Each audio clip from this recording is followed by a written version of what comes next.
நல்லா தான் வரும் அப்படின்ற மாதிரி அதுல அந்த அது சேட் ஜிபிடி கொடுத்துக்குது ஆன்சர். சாட் ஜிபிடி கொடுத்துங்கிட்ட நம்ம கொடுத்து நம்ம பயிற்சி கொடுக்கறதுனால அந்த ஒழுங்கா எழுதி கொடுக்குது நமக்கு. அது ஒழுங்கா எழுதி கொடுக்குது. அதை தான் பார்த்தேன். இவர் கொடுக்க அதுவே எழுதி கொடுக்குது. திருவள்ளுவரோட இது இருக்குது, அது சொல்லுது வந்து திருவள்ளுவர் இது மாதிரி இருக்குது. கரெக்டா? ஆமா, சரியா பண்ணுது. அதுக்கு எல்லாம் நீ ஐயா இப்ப எதுவுமே நீங்க எதுவுமே பண்ண தேவையில்ல, கொடுத்தா அதெல்லாம் கொடுத்துருது. அப்புறம் தான் இருக்கு ஆமா, இந்த டாட்டா நிறைய நம்ம கொடுத்து வச்சிருக்கணும். டேட்டா கொடுத்து வச்சிருக்கணும்.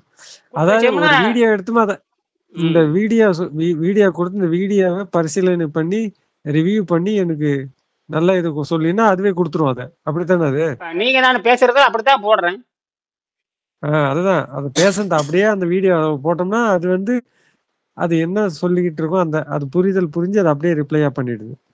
அது நிமிஷம் இந்த 2வது நிமிஷத்துல என்ன பேசியிருக்கேன், 3வது நிமிஷத்துல என்ன பேசியிருக்கேன், 4வது நிமிஷத்துல வந்து பழனிவேல் என்ன பேசினாரு, 5வது நிமிஷத்துல நீங்க என்ன பேசினீங்க அப்படிங்கறதுல அதுல இருக்கும். அதான் அதான் ஆட்டோமேட்டிக்கா எல்லாம் வந்துருது. இவ்வளவு வீட்டுல காட்டுங்க, வீட்டுல காட்டுங்க, அதெல்லாம் பாக்குது காமிக்கிறேங்க. அதான் கேக்குறாங்க ஏன்னு சொல்லிட்டு நான் காமிச்சிடுறேன்.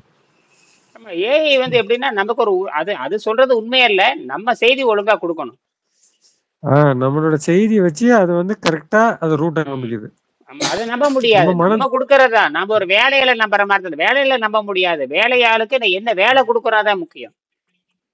ஆமா, வேலைக்காரனுக்கு ஒண்ணும் தெரியாது, நம்ம தானே வேலை வாங்குறோம், அதான் விஷயமே.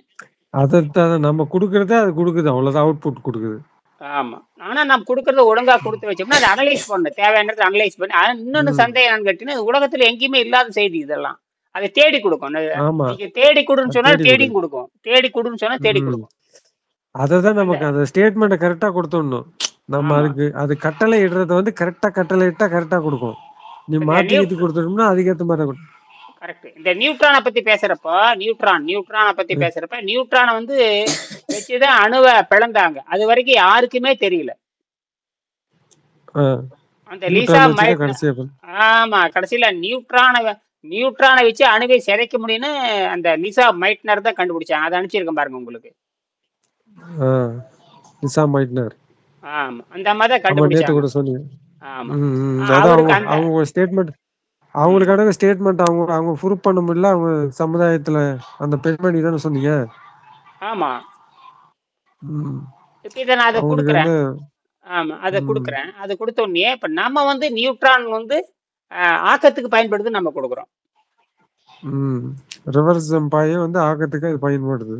ஆமா, அப்ப வந்து எதனால வந்து 2 வோல்ட் 4 வோல்ட்டா மாறுதுன்னா அந்த நியூட்ரான் வந்து நம்ம உதவி செய்து நியூட்ரான் வந்து பேலன்ஸ் பண்ணிட்டே வருது. எத்தனை முறை வந்தாலும் அந்த ஆற்றலை இழக்காம 2 வோல்ட்டுக்கு போனாலும் 4 வோல்ட்டுக்கு வந்துருது.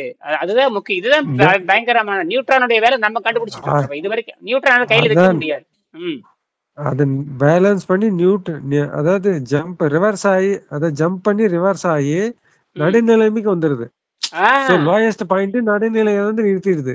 ஆமா, தராஸ் மாதிரி ஈக்குவாலிட்டின்னு கரெக்டா இதுக்கு வந்துருது. ஈக்குவாலிட்டி வந்த உடனே அப்ப எல்லாம் சமம். இது நம்ம கண்டுபிடிச்சது. இது வந்து நான் இனியன் கண்டுபிடிச்சது உங்களுக்கு சொல்றேன். இது நீங்க நேர்ல செஞ்சு பாக்குறீங்க. இந்த கேள்வி நீங்க கேட்கணும், எப்படி இது வருதுன்னு நீங்க கேட்கணும். எப்படி வருது, எப்படி 2 வோல்ட் 4 வோல்ட் மாதிரி.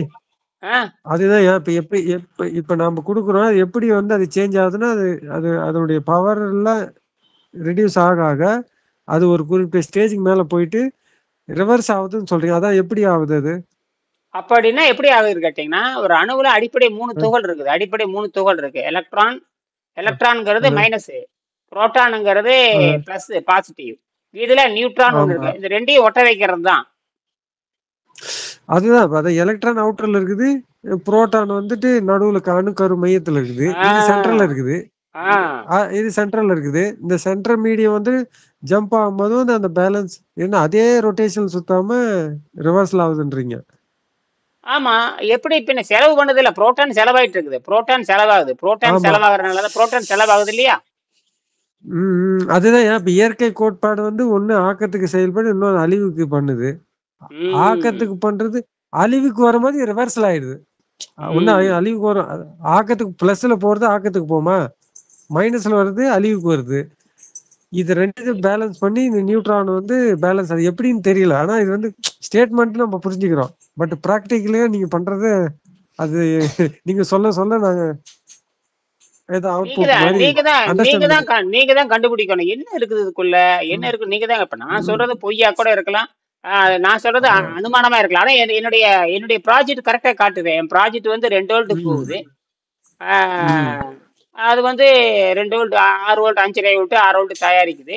எரிக்கிறப்ப ஒரே 10 நிமிஷத்துல பலார்னு எரிஞ்சு 1.9 2 வோல்ட்னு வச்சுக்கலாம். புரியுதலுக்காக 2 வோல்ட்னு வச்சுக்கலாம். 2 வோல்ட் அப்படியே எரிஞ்சுக்கிட்டே இருக்குது. மறுபடியும் கழட்டி வச்சோம்னா டக்கு டக்கு டக்கு டக்கு 5 நிமிஷத்துல டக்குன்னு 4.5 வோல்ட் 4.4 5 வரைக்கும் போகுது. அது எப்படி சாத்தியம்? அது புரோட்டானும் செலவாச்சு, பிளஸும் செலவாயிருக்குது, மைனஸும் செலவாயிருக்கு, இன்டர்சேஞ்ச் ஆயிருக்கும். அப்படின்னா மறுபடியும் நியூட்ரல் பண்றது யார், பேலன்ஸ் பண்றது யாருன்னு கேட்டீங்கன்னா எக்ஸ்ட்ரா இருக்கிறது ஒன்னே நியூட்ரான் தான் இருக்குது. சரி, அப்ப ரிவர்ஸ் ஆகும்போது மறுபடியும் அதுல வந்து அந்த ஆனா அதுல அந்த தண்ணி காலி ஆயிடுச்சு, மறுபடியும் எப்படி ரிவர்ஸ் ஆகுது? அது தண்ணி எங்க காலி ஆகுது? தண்ணி மெல்ல காலி ஆகுது. தண்ணி வந்து மெல்ல காலி ஆகுது. அது எப்படி? ஏங்க நீங்க எத்தனை 2 ml இருக்குமா? 2 ml தண்ணி ஊத்திருக்கீங்க, எத்தனை நாள் எரிச்சிட்டு இருக்கீங்க? ஒரு வாரம் எரிஞ்சிட்டு எங்க எரிஞ்சிட்டு தான் இருக்குது. ஆமா, அது எரிஞ்சுக்கிட்டு தான் இருக்குது. எப்படி காலி ஆச்சு? ஏன் குறையல? அந்த அளவுக்கு மைனூட்டா எரிஞ்சுக்கிட்டே இருக்கு. அத மாலிகூல்ஸ் நிறைய இருக்குது, கோடிக்கணக்கில் இருக்கு, கோடிக்கணக்கில் அதான் கோடிக்கணக்கில் இருக்கு. அதனால கவுண்ட் பண்ண முடியாது. அப்ப குறையாது. அதுதான் அத கவுண்ட் பண்ண குறையுதுன்னா வந்து ரிவர்ஸ் ஆகி பேலன்ஸ் பண்ணிது. அப்புறம் எங்க குறையும்? Right, understanding. பேலன்ஸ் பண்ணிக்குது. எப்ப குறையும்னா ஹைட்ரஜன் ரொம்ப நாள் ஆகி தீந்து போயிடும், கரைஞ்சிரும். ரொம்ப நாள் ஆகி காணா போயிடும். அது காணா போகுது. அது பத்தி இல்லைன்னா ஹைட்ரஜனும் பிரியுது இல்லையா? ஹைட்ரஜன் பிரியுது, ஆக்சிஜனும் பிரியுது.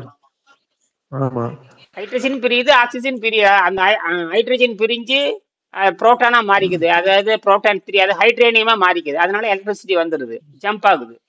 புரோட்டானும் ஜம்ப் ஆகுது, இது எலக்ட்ரானும் புரோட்டானும் ஜம்ப் ஆகுது, எலக்ட்ரானும் ஜம்ப் ஆகுது, நியூட்ரானும் ஜம்ப் ஆகுது. அதான் விஷயமே. நியூட்ரான் ஜம்ப் ஆகுறது உலகத்துல நான் தான் 2வது முறையை நான் சொல்றேன். நியூட்ரான் ஜம்ப்ங்கிறது நான் தான் முதல் சொல்றேன். நியூட்ரானை பத்தி யாரும் பேச முடியாது, ஏன்னா நியூட்ரானுக்கு எந்த இதுவுமே இல்லைங்கிறாங்க. சாத்தியமற்றதை இது எப்படின்னா சாத்தியமற்றதை சாத்தியமாக்குகிறோம். இது கால்குலேஷன் கிடையாது, இது கால்குலேஷன் கூட கிடையாது. நேரடியா ப்ராஜெக்ட் ஒர்க், நீங்க பாத்துட்டு தான் இருக்க ப்ராஜெக்ட் ஒர்க். இதுக்கு கேளுங்க, யாரு அவன் சொல்லவே முடியாது. இது வந்து எப்படின்னு கேட்டீங்கன்னா ஒண்ணு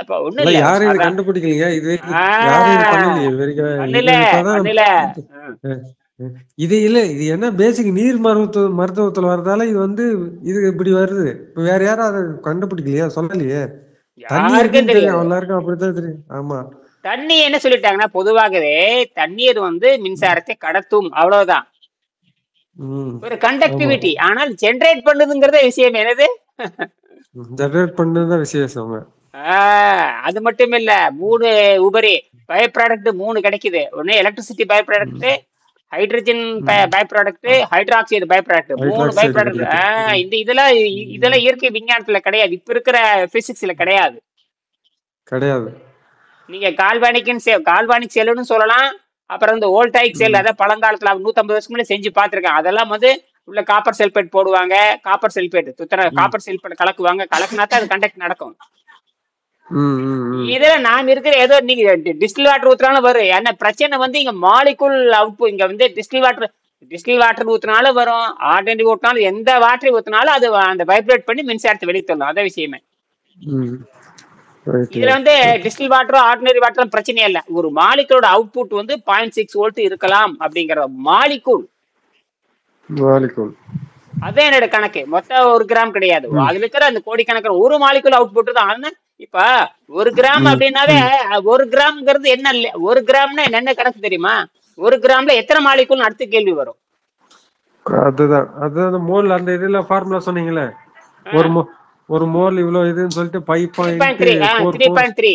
இப்ப நம்ம 1 gram இருக்கிறோம்ல, 3.3 into 3.3 into 10 to the power of 23. 18 divide 1000 divide 18 போட்டா 0.53. ஒண்ணுமே தேவையில்லை, நீங்க 34 போட்டு 23 சைபர் போட்டுக்குங்க. 34 போட்டு அதுக்கப்புறம் அது கூட பக்கத்தால ஒரு 23 சைபர் போட்டீங்கன்னா அது அந்த மாலிகுல் உள்ள இருக்கு. அந்த அளவுக்கு இருக்கு. 3.3ன்னு வச்சுக்கலாம். 3.3ன்னு வச்சுக்கலாம். அது அபகட்ரான்னு சொல்லுவாங்க. அபகட்ரா சயின்டிஸ்ட், அவரு பெரிய சயின்டிஸ்ட் அபகட்ரா. அவரு வந்து என்ன அது வந்து 18 கிராம் அப்படின்னு ஒரு மோல் வைக்கிறாரு. 18 கிராம்னு ஒரு மோல் சொல்லி கணக்கு போடுறாரு. அது எல்லாத்துக்கும் பொருந்தது. எந்த மாலிகுல் எடுத்தாலுமே எடை வேற இருக்கும், எடை வேற எண்ணிக்கை வேற, எடை வேற எண்ணிக்கை வேற. எடைங்கிறது வேற, கவுண்ட்ங்கிறது வேற. சரிங்க ஐயா. சரி, அது கிளம்பட்டா 4 மணி ஆயிடுச்சு. நம்ம பசங்க போய் கூப்பிட்டு வந்துடுறோம். அப்புறமாட்டி பேசலாம். நன்றி.